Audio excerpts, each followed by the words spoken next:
आज के इस क्लास में हम यूपी पुलिस के लिए कुछ महत्वपूर्ण क्वेश्चन का प्रैक्टिस करने वाले हैं, जो कि हिंदी प्लस जीके को मिला के जो है टोटल 75 क्वेश्चन का एक सेट रहने वाला है। तो लास्ट समय में ऐसे भी किसी एग्ज़ाम के लिए प्रैक्टिस करना बहुत ज़रूरी होता है, तो इसीलिए हम लोग प्रैक्टिस सेट लगा रहे हैं। ये प्रैक्टिस सेट नंबर 5वां है और इससे पहले 4 हो चुका है। तो अगर आप लोग कर लिए हैं तो अच्छी बात है, अन्यथा कोशिश कीजिएगा कि उसको भी करने का और उसमें ट्राई कीजिए कि आपसे क्वेश्चन कितना हो रहा है। तो चलिए स्टार्ट करते हैं इस वाले सेट को। हिंदी में आ स्वर को माना जाता है, तो आ को कैसा स्वर होता है? तो आ का जब उच्चारण किया जाता है तो इसमें पूरा मुख खुलता है। तो जिस वर्ण के उच्चारण में पूरा मुख खुलता है, मुख खुले, उसको क्या कहा जाता है? तो उसको विवर्त स्वर कहा जाता है।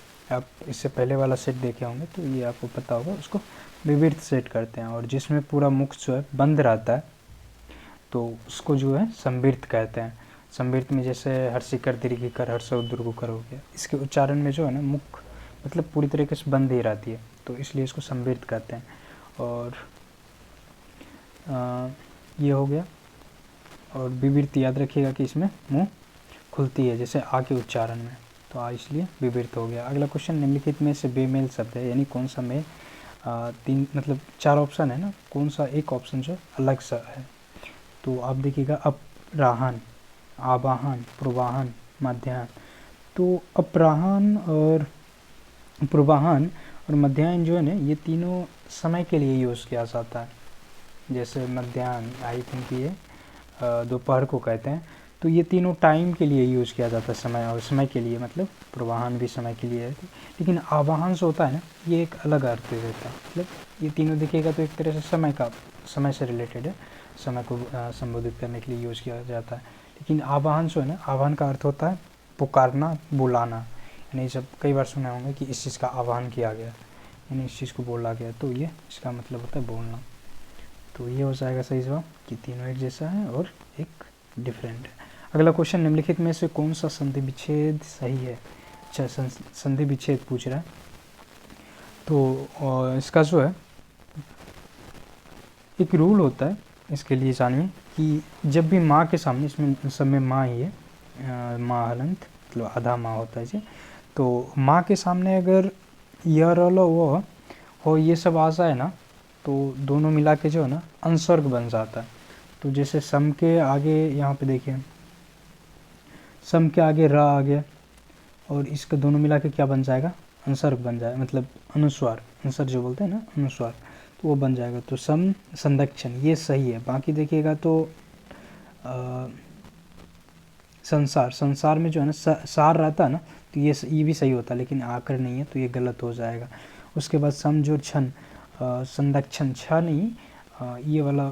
उसके बाद इसमें तो माँ है ही नहीं, तो ओवरऑल जो देखिएगा ना, डी ऑप्शन सही हो जाएगा इसका, समझोन रक्षण संदक्षण।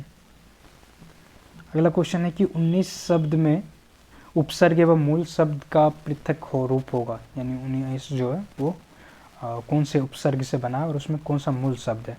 तो 19 में तो निस मूल शब्द होगा, ये तो जानते हैं कि निस मूल शब्द हो जाएगा, लेकिन इसमें कौन सा उपसर्ग लगा हुआ है? तो उन उपसर्ग लगा हुआ है, तो इसलिए जो इसका सही जवाब हो जाएगा उन उपसर्ग प्लस निस मूल शब्द। तो बी ऑप्शन जो है इसका सही जवाब हो जाएगा, उन उपसर्ग और निस मूल शब्द। अगला क्वेश्चन है, संबोधन शब्द में उपसर्ग और मूल शब्द है, तो संबोधन में कौन सा है? तो संशोधन है ना, तो संशोधन में तो मूल शब्द संशोधन ही होगा, जो कि सब में सही है। और अभी पीछे देखें ना हम लोग, माँ प्लस यरलो और सौ में से जो भी आएगा ना, यरलवा वाले में से, तो दोनों मिला के अंशवार्ग हो जाता है। तो इसमें माँ है और ये सौ मिल के जो है ना अंशवार्ग हो जाएगा, तो सही जवाब हो जाएगा आपका ऑप्शन बी, समझोर शोधन, संशोधन। अगला क्वेश्चन है कि असंगत विकल्प चुने, मतलब कौन सा सही नहीं है? तो अभिन्यास, अभिव्याप्त, अच्छा, तो असंगत यानी सही नहीं। अभी जो नीज और आस ये सही है, और अभी भी प्लस आपती, अभिव्याप्ति ये भी सही है। सुजोर स्थू जोर अ स्वस्थ ये भी सही है। और अनु स जोर अंग जोर एक अनुसंगिक ये नहीं होगा, क्योंकि इसका जो देखिएगा ना, अनुसंगिक का जब आप संधि विच्छेद कीजिएगा तो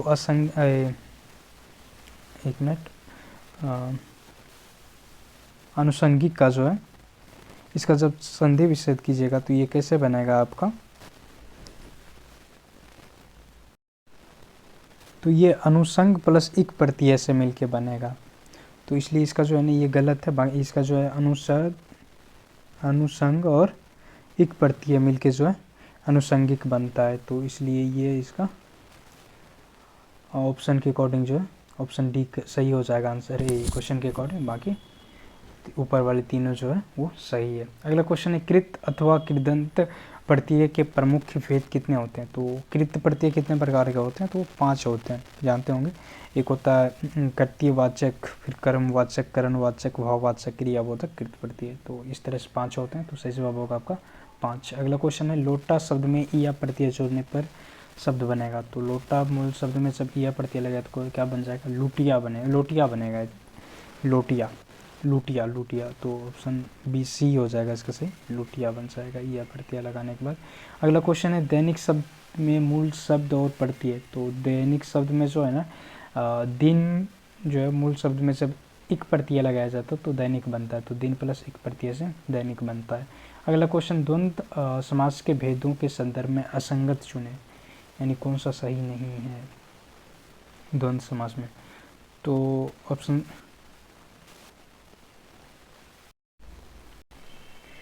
तो द्वंद्व समास में जो है ना जैसे गंगा और यमुना, गंगा यमुना, तो गंगा और यमुना यानी दो नदी आ रहा है ना, यानी जैसे गंगा यमुना, तो इसके बाद क्या होगा, गंगा यमुना और सिंधु बागमती, इस तरह से इत्यादि लगा सकते हैं, यानी दो अधिक का बोध आ रहा है। उसी तरह कृष्णा अर्जुन, कृष्ण और अर्जुन जो थे अलग अलग व्यक्ति थे, तो कृष्ण और अर्जुन ये भी इतरेतर द्वंद्व होता है। द्वंद्व समास में ही प्रकार होता है इतरेतर का। तो इतरेतर में ही जब विग्रह करने पे है ना दो से या दो से अधिक का जब शब्द आए तो उसको इतरेतर द्वंद्व कहते हैं। तो गंगा यमुना यानी दो नदी का बोध हो रहा है। कृष्ण अर्जुन दोनों अलग अलग व्यक्ति थे, तो ये भी इतरेतर द्वंद्व होगा। तो ये वैकल्पिक गलत हो जाएगा क्योंकि ये भी अलग अलग व्यक्ति का बोध करा रहा है, तो ये भी इतरेतर हो जाएगा। तो ये क्वेश्चन के अकॉर्डिंग जो है आपका ऑप्शन बी सही हो जाएगा। उसके बाद 71, 1 प्लस 70, 71 हो जाएगा, 1 प्लस 70, तो ये भी 71 यानी इतरेतर हो गया। उसके बाद बाल बच्चा, ये दोनों समान एक जैसा है, तो ये सही, मतलब ये भी सही है और ये भी ऑप्शन बी हो जाएगा इसका, क्योंकि कृष्ण अर्जुन ये भी इतरेतर द्वंद्व होता। अगला क्वेश्चन निम्नलिखित में से तत्पुरुष समास का उदाहरण है। तत्पुरुष समास यानी जो शब्द जो संस्कृत का बना हुआ है उसको तत्पुरुष समास पूछ रहा है। हाँ, तो इसका सही जवाब जो है ना 11 का हो जाएगा आसातीत। आसातीत जो है एक तत्पुरुष समास है, तो सही जवाब हो जाएगा आपका ऑप्शन ए ही। अगला क्वेश्चन है कौन सा समस्त पद मध्यम पदलोपी तत्पुरुष समास का उदाहरण नहीं है। तो कौन सा शब्द जो है समस्त पद मध्यम पदलोपी तत्पुरुष समास का शब्द नहीं है, तो सही जवाब हो जाएगा आपका मधुप। मधुप जो है ये बहुब्रीहि समास का उदाहरण है, इसलिए इसका सही जवाब हो जाएगा मधुप। अगला क्वेश्चन है कि इसमें भाववाचक संज्ञा है। भाववाचक यानी तो बालक, सुंदर, बचपन, 55, ये तो नंबर हो गया। बचपन जो है ना ये एक भाववाचक संज्ञा है, देखिएगा तो बचपन जो एक भाववाचक संज्ञा है क्योंकि इसको देखा नहीं जा सकता। और अगला क्वेश्चन इनमें से सर्वनाम से बनी भाववाचक संज्ञा है, यानी सर्वनाम से सो बनी हुई है। तो ममता जो है ना, ये जो है ममता ये सर्वनाम से बनी हुई संज्ञा है, तो ये सही जवाब हो जाएगा आपका ऑप्शन है 15 नंबर की निम्नलिखित में से भाववाचक संज्ञा का उदाहरण है। भाववाचक संज्ञा का उदाहरण कौन सा हो जाएगा, तो ये आपका हो जाएगा आपका भारतीयता। भारतीयता शब्द जो ये भाववाचक संज्ञा से भारत प्लस ईया प्रत्यय से जो ईया प्लस ता प्रत्यय से भारतीयता बनता है, तो ये सही से हो जाएगा आपका ऑप्शन। याद रखिए भारतीय नहीं, वो तो अति हो जाएगा भारतीयता, ये एक भाववाचक संज्ञा हो जाएगा। अगला क्वेश्चन, मैं अपने आप वस्त्र साफ कर लेता हूँ, इस वाक्य में कौन सा सर्वनाम है। तो मैं अपने आप कर लेता हूँ, तो ये इसमें निजवाचक हो जाएगा क्योंकि अपने आप में बात मतलब स्वयं के बारे में बात कर रहा है, तो ये निजवाचक संज्ञा हो जाएगा। अगला क्वेश्चन है कि कोई आ रहा, वाक्य में कोई किस प्रकार का सर्वनाम है। कोई आ रहा है यानी निश्चय नहीं, निश्चित नहीं है, कोई भी आ सकता है, तो वो सही जवाब हो जाएगा आपका निश्चयवाचक सर्वनाम। अगला क्वेश्चन, निम्नलिखित में से कौन सा शब्द विशेषण है, यानी विशेषता बता रहा है। तो आग, अग्नि, आग्नेय। आग्नेय जो है ना इसका हो जाएगा आग्नेय, तो सही जवाब हो जाएगा आग्नेय। अगला देखते हैं 37 से 38 क्वेश्चन जो है आपका हिंदी से रहेगा, उसके बाद फिर 37 से 38 क्वेश्चन यानी दोनों मिला के जो है आपका 50% यानी 75 क्वेश्चन जो है रहेगा जीके प्लस हिंदी का मिला के।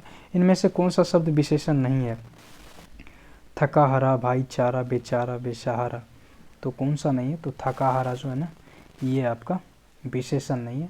बाकी देखिएगा, एक मिनट, 20 नंबर है ना, नहीं भाईचारा जो है ना, बाकी थका हारा, बेसहारा, बेचारा ये सब जो है ना आपका एक तरह से विशेषण है, मतलब उसकी विशेषता बता रहा है कि वो जो है बेचारा भी, मतलब किसी को देख कर नहीं बोलते हैं बेचारा, भाईचारा, बेसहारा, तो ये सब विशेषण हो जाएगा। बाकी भाईचारा जो है ये भाववाचक हो जाएगा कि दोनों में बहुत भावनात्मक जुड़ाव है, तो ये सही जवाब हो जाएगा।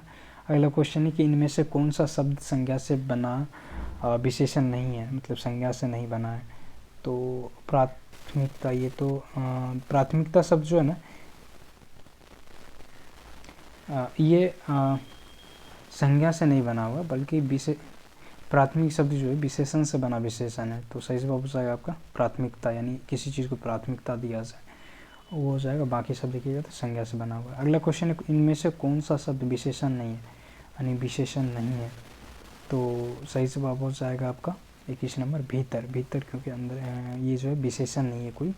बाकी देखिएगा तो विश्वस्त, विगत, गुरुत्तर ये सब जो विशेषता बताने वाला शब्द है। अगला क्वेश्चन, इनमें से किस विकल्प में अकर्मक क्रिया का प्रयोग हुआ है, तो अकर्मक क्रिया का प्रयोग है आकाश में पक्षी उड़ रहा है,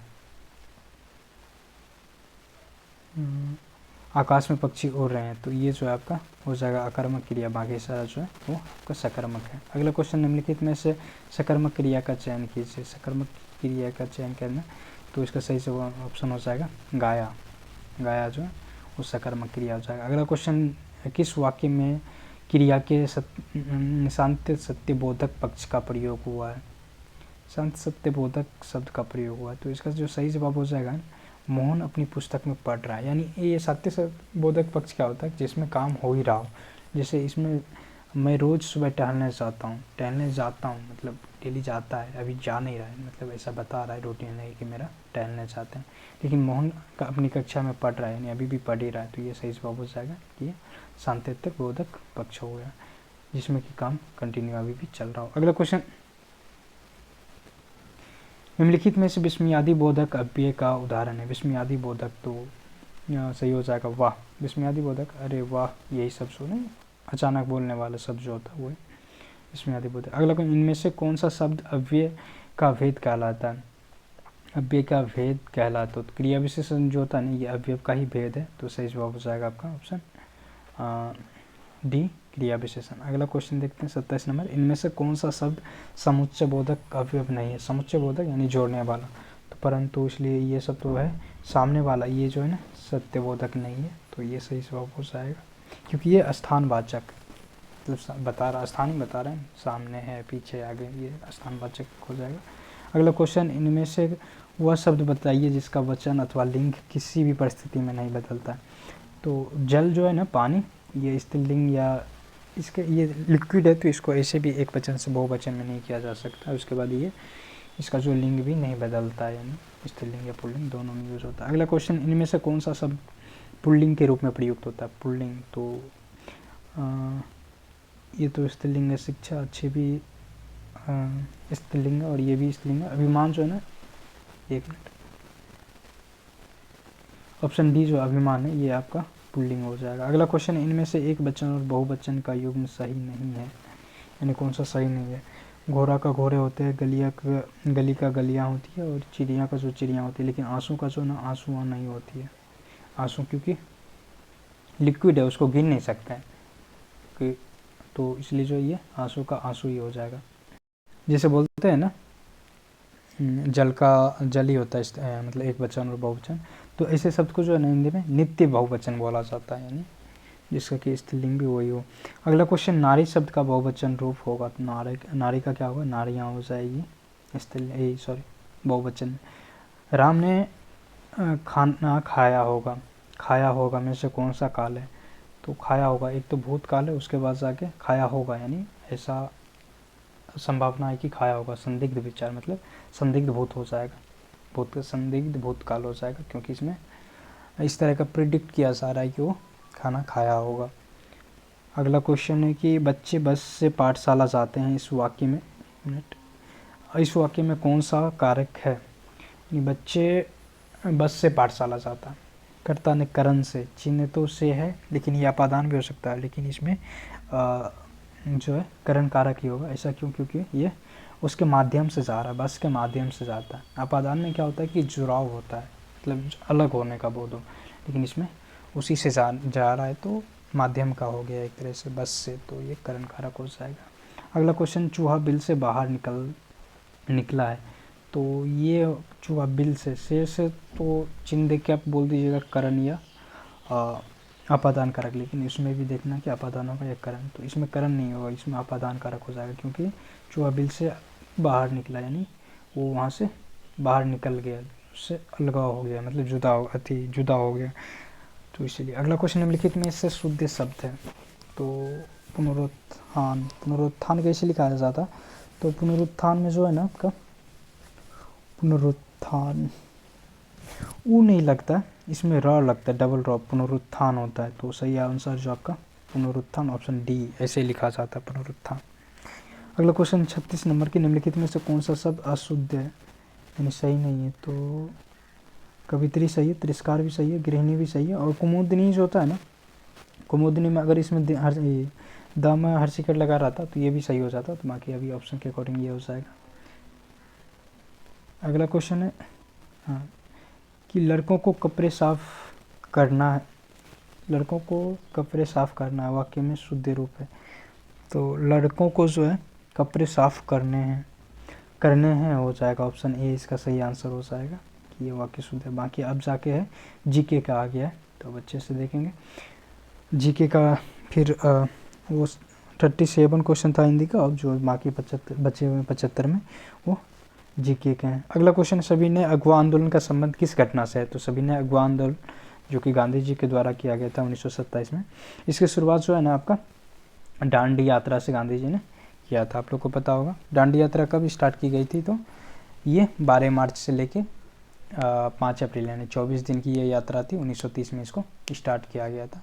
हाँ 1930 में जो हुई थी ये, तो 24 दिन का यात्रा करके गांधी जी जो है वो दांडी पहुँचे और नमक कानून को तोड़ के सभी ने अगवा आंदोलन प्रारंभ किया था। तो सभी ने किस घटना से संबंधित है, तो दांडी यात्रा के बाद हुआ था, मतलब प्रारंभ जो है दांडी यात्रा से किया गया था। अगला क्वेश्चन है कि ब्रिटिश सम्राट के अधीन नियुक्त भारत का प्रथम वायसराय कौन था, तो ब्रिटिश सम्राट के अधीन नियुक्त भारत का प्रथम वायसराय का पोस्ट कब बनाया गया था, तो जब 1897 की क्रांति हुई थी ना, और क्रांति के बाद फिर 1898 में ब्रिटिश पार्लियामेंट ने क्या किया कि कंपनी के यहाँ से शासन लेके वो ब्रिटिश ताज के अंदर ला दिया गया उसको, यानी जो भी अब उससे रूल लेमिनेशन बनेगा वो सब मतलब वहाँ के पार्लियामेंट के थ्रू बनेगा, यानी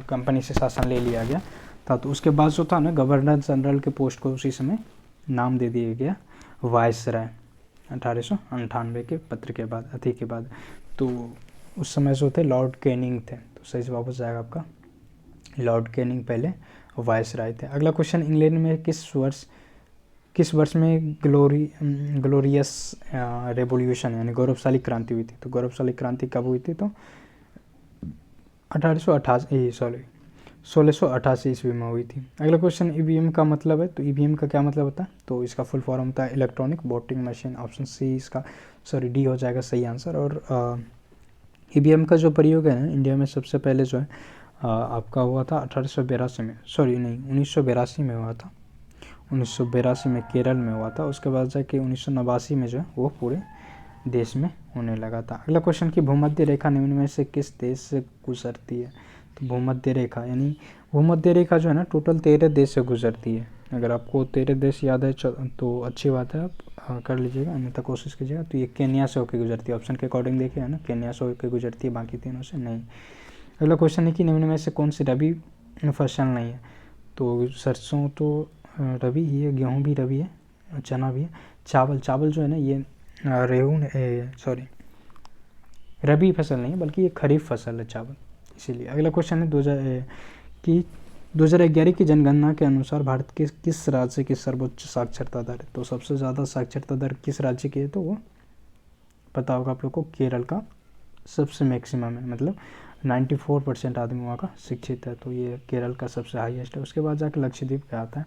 अगला क्वेश्चन कि उत्तर प्रदेश में आयोजित काम्पिल मेला किस समुदाय से जुड़ा हुआ है? काम्पिल मेला तो ये जैन धर्म को मानने वाले के द्वारा मनाया जाता है, तो ये जैन संप्रदाय से जुड़ा हुआ है, तो सही जवाब होगा। 1 मिनट, तो सही जवाब हो जाएगा आपका जैन संप्रदायों के लोगों द्वारा जो है ये काम्पिल मेला मनाया जाता है। अगला क्वेश्चन है कि निम्नलिखित में से कौन सा एक कोशिकीय जीव है?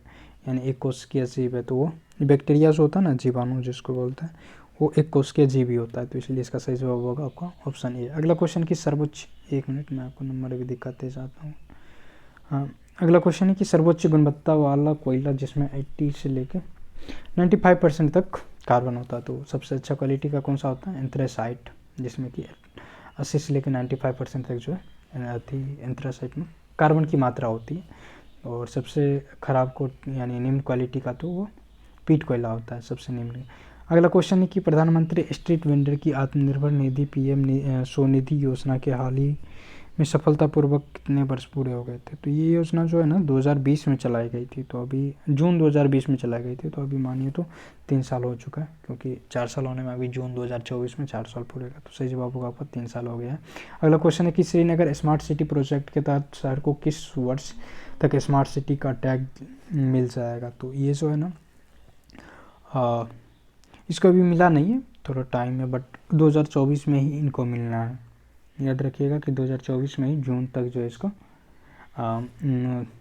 स्मार्ट सिटी का टैग मिल जाएगा, तो सही जवाब होगा आपका 2024 तक, जून 2024 तक। अगला क्वेश्चन, ज्योतिबा फुले ने किस संस्था की स्थापना की थी? तो ज्योतिबा फुले ने किसकी स्थापना की थी? तो सत्यशोधक समाज की जो स्थापना है वो ज्योतिबा फुले ने ही की थी, और ये 1875 में किया था, याद रखिएगा। जो कि मतलब ब्राह्मणों के अधिक इनका जो उद्देश्य था वो रूढ़िवादी ब्राह्मणों से बचाना था, छुआछूत की भावनाओं को ख़त्म करने जैसे रिलेटेड रहती था। अगला क्वेश्चन है कि साइमन कमीशन में संसद के कितने ब्रिटिश सदस्य थे? तो साइमन कमीशन जो कि 1927 में इंडिया आया था, जिसको कि श्वेत कमीशन ही कहा जाता था, श्वेत कमीशन भी कहा गया, तो उसमें कितने सदस्य थे? तो आपको पता होगा 7 सदस्य थे, जो कि सातों के साथ जो थे वो क्या थे? तो वो अंग्रेज ही थे, इसलिए इसको श्वेत समिति भी कहा गया, तो श्वेत कमीशन भी कहा गया, तो वो 7 सदस्य थे उसमें। अगला क्वेश्चन, लोकतंत्र जनता का जनता द्वारा तथा जनता के लिए शासन है, ये कथन किसका है? तो ये अमेरिका के राष्ट्रपति रह चुके हैं अब्राहम लिंकन, उन्होंने ये परिभाषा दिया था, तो सही जवाब होगा आपका ऑप्शन बी।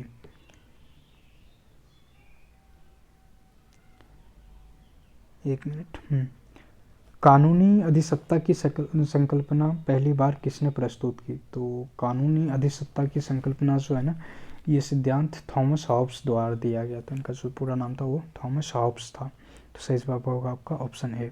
अगला क्वेश्चन, निम्न में से किस ग्रह का एक भी प्राकृतिक उपग्रह नहीं है? तो 2 ऐसे ग्रह हैं जिनका कोई उपग्रह नहीं है, तो उसमें कौन है? एक शुक्र है और दूसरा बुध।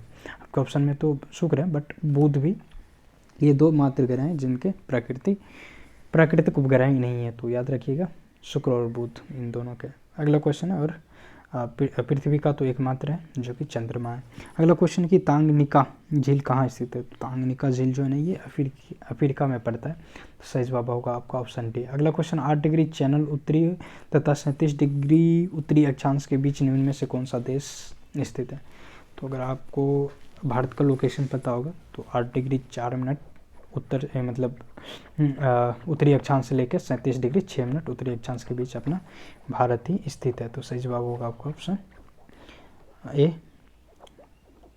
भारत। अगला क्वेश्चन, बाजार मांग वक्र होता है, तो बाजार मांग वक्र क्या दिखाता है? तो व्यक्तिगत उपभोक्ता के मांग तो बाजार मांग क्या दिखाता है, तो इसमें जो है ना व्यक्तिगत उपभोक्ता की मांग का क्षेत्रीय योग दिखाता है, क्षैतिज योग, हाँ क्षैतिज योग दिखाता है। तो ऑप्शन बी जो है आपका सही आंसर हो जाएगा इसका। अगला क्वेश्चन, लोकप्रिय लोक नृत्य गरबा किस राज्य से, किस भारतीय राज्य से संबंधित है। तो गरबा जो है काफ़ी एग्जाम में पूछा है। गरबा जो ये आपका गुजरात से रिलेटेड है। गरबा हो गया, एक डांडिया भी गुजरात से ही है। उसके बाद जाके एक अक्सर पूछने वाला जाने वाला है लावनी और डिंडी, जो कि आपका महाराष्ट्र से है, और राजस्थान से घूमर याद रख लीजिएगा। और इसी तरह से आपको क्वेश्चन के फॉर्म में दिख जाएगा जो भी इम्पोर्टेंट है। तो अगला क्वेश्चन है कि कोशिका की खोज की थी, तो आप लोग को पता होगा 1665 में जो कोशिका का खोज किसने किया, तो रॉबर्ट हुक द्वारा किया गया था। तो सही जवाब होगा आपका ऑप्शन ए। अगला क्वेश्चन है विटामिन बी की कमी से रोग होती है, तो विटामिन बी की कमी से कौन सी होती है, तो बेरी बेरी रोग होती है। और इसका रासायनिक नाम क्या है, तो थायमीन होता है विटामिन बी।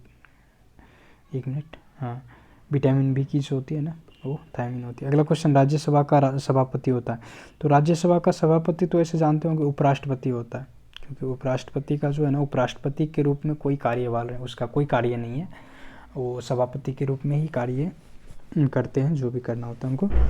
तो उनका इसमें डायरेक्ट उपराष्ट्रपति का ऑप्शन नहीं देके उसका चयन का दे दिया कि वो कैसे चयन होता है। तो आप लोग को पता होगा लोकसभा और राज्यसभा के जितने भी सदस्य होते हैं, इसमें याद रखिएगा चयनित और मनोनीत दोनों होते हैं। तो जो है ऑप्शन बी इसका सही हो जाएगा कि लोकसभा और राज्यसभा के सदस्यों द्वारा संयुक्त रूप से जो चुना जाता है उपराष्ट्रपति, वही जो है सभापति होते हैं। अगला क्वेश्चन है 62 नंबर, उत्तर प्रदेश में स्थित किस प्राचीन गणराज्य का वर्तमान क्षेत्र गोरखपुर क्षेत्र में पड़ता है। तो गोरखपुर क्षेत्र में पहले कौन सा गणराज्य हुआ करता था, प्राचीन गणराज्य, तो पिपली वन के मौर्य गणराज्य जो था वो गोरखपुर वाले क्षेत्र में ही पड़ता था उसमें। उसी तरह कुशीनगर के मल्ल, ये तो कुशीनगर वाले क्षेत्र में ही पड़ता है। तो इसी तरह और हैं जैसे कि ये रामग्रास के कोलिया, ये अब जो है ना आपका गोरखपुर जनपद में ही अभी पड़ता है, गोरखपुर वाले में एरिया में। और ये कपिल वस्तु के साके, ये तो अभी जो है ना आपका सिद्धार्थ नगर वाला एरिया में पड़ता है। अगला क्वेश्चन है कि 63 नंबर, किस जिले में रानीपुर वन्यजीव अभ्यारण्य स्थित है। तो रानीपुर वन्यजीव अभ्यारण्य कहाँ है, तो ये आपका बांदा चित्रकूट में पड़ता है, बांदा चित्रकूट। तो सही जवाब हो जाएगा आपका ऑप्शन सी। अगला क्वेश्चन है उत्तर प्रदेश का गेहूं उत्पादन में कौन सा स्थान है। तो गेहूं उत्पादन में जो है ना उत्तर प्रदेश प्रथम स्थान पे आता है।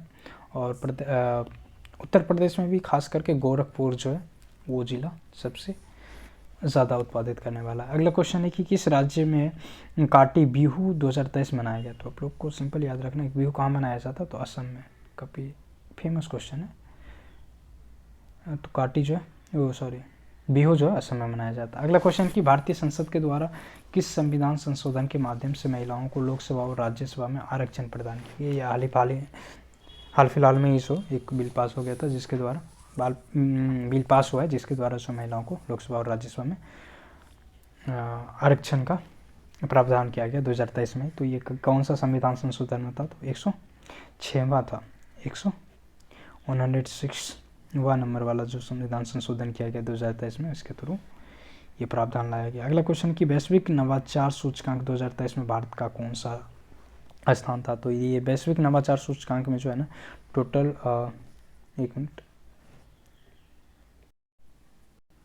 टोटल जो है 162 देश होते हैं इसमें, 132 देश इसमें टोटल भाग लेते हैं, और इसमें जो है 40वां स्थान रहा था इंडिया का। तो सही जवाब होगा आपका ऑप्शन डी। अगला क्वेश्चन, केंद्रीय वित्त मंत्री निर्मला सीतारमण ने 2 नवंबर को पूर्वी श्रीलंका में किस बैंक की शाखा का उद्घाटन किया था।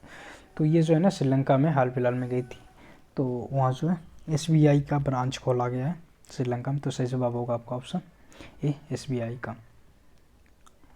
अगला क्वेश्चन, आयुर्वेद दिवस कब मनाया जाता है। तो आयुर्वेद दिवस कब मनाया जाता है, तो ये 10 नवंबर को मनाया जाता है आयुर्वेद दिवस। तो सही जवाब होगा आपका ऑप्शन डी। अगला क्वेश्चन, IIT रोपड़ ने टेटलम की खोज कहाँ की। तो IIT रोपड़ जो है टेटलम का खोज कहाँ किया था, तो ये पंजाब का जो है ना सतलज नदी के रेत में जो है टेटलम धातु का खोज किया गया।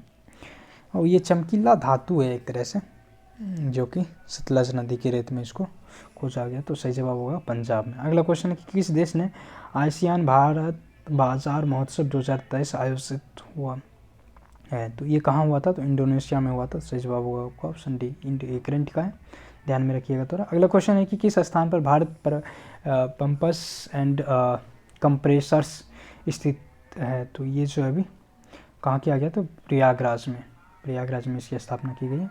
अगला क्वेश्चन कि हाल ही में जारी जलवायु परिवर्तन प्रदर्शन सूचकांक में भारत की रैंक क्या थी? तो ये जो हाल में क्लाइमेट चेंज परफॉर्मेंस इंडेक्स जो आया था, इसमें इंडिया की जो रैंकिंग थी वो कितनी थी? तो वो 7वें स्थान पे रहे थे। तो सही जवाब होगा आपका ऑप्शन ए, 7वें स्थान पर। अगला क्वेश्चन, सुप्रीम कोर्ट ने आर्टिकल 370 निरस्त करने से केंद्र सरकार के फैसले को बरकरार रखा। इसे कब निरस्त किया गया? यानी जो है सुप्रीम कोर्ट ने भी जो है आर्टिकल 370 को जो सही ठहराया, तो ये कब इसको किया गया था? तो ये आपको पता होगा 2019 में आर्टिकल 370 को हटाया गया था। तो सही जवाब हो जाएगा आपका ऑप्शन ए। अगला क्वेश्चन है 75 नंबर, जो कि लास्ट है। तो आप लोग को क्लास कैसा लगा? क्वेश्चन सभी इम्पोर्टेंट ही थे, जो कि अलग अलग एग्जाम में पूछा जाता है अक्सर। तो अगर आप लोग इससे पहले वाला सेट देख लिए हैं तो उसको भी अगर देख लिए तो अच्छी बात है, अन्यथा कोशिश कीजिएगा उसको देखने का, और आगे इसी तरह का हम लोग और क्वेश्चन लाएंगे आपके लिए, तो आप लोग जुड़े रहिएगा। तो अगला क्वेश्चन है कि उत्तर भारत का मैनचेस्टर किस शहर को कहा जाता है? तो उत्तर भारत का जो मैनचेस्टर है ना, वो कानपुर को कहा जाता है। तो सही जवाब हो जाएगा आपका ऑप्शन ए। तो चलिए ठीक है, तब तक के लिए बाकी मिलेंगे फिर अगले प्रैक्टिस सेट में, और इसी तरह आप लोग प्रैक्टिस कंटिन्यू रखिए।